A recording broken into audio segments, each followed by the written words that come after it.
Hello students, चलिए आज हम लोग जो है वो दो चर वाले रैखिक समीकरण युग्म के पार्ट थर्ड में रैखिक समीकरण के द्वारा निरूपित होने वाली रेखाओं के बारे में जानेंगे।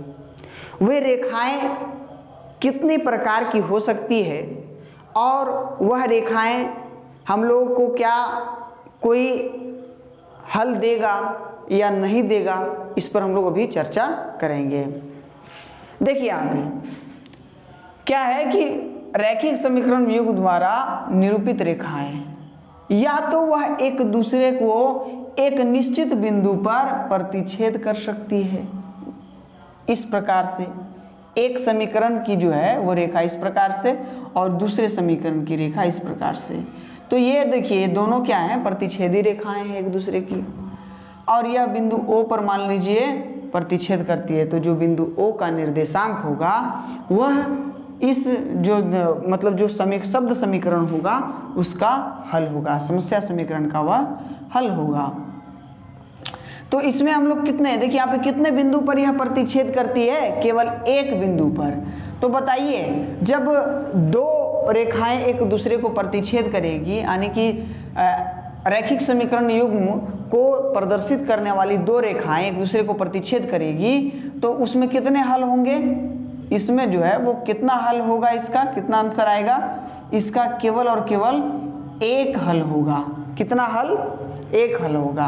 अब पूछा जाता है कि बताइए ये जो समीकरण है या फिर जो समीकरण तैयार होगा वह संगत है या असंगत है। तो इसको तो संगत के साथ साथ इसको हम लोग क्या बोलेंगे, ये अविरोधी होगा। संगत बोलिए या अविरोधी, कोई इसमें विरोध प्रकट नहीं होगा।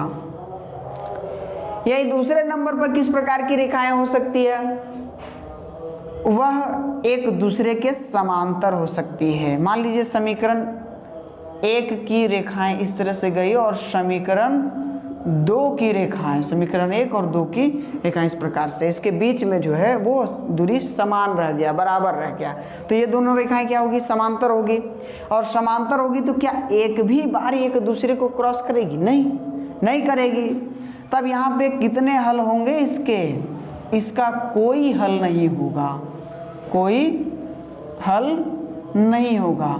अब बताइए यह संगत समीकरण युग्म होगा या असंगत, यह जो है ना वो असंगत समीकरण युग्म होगा।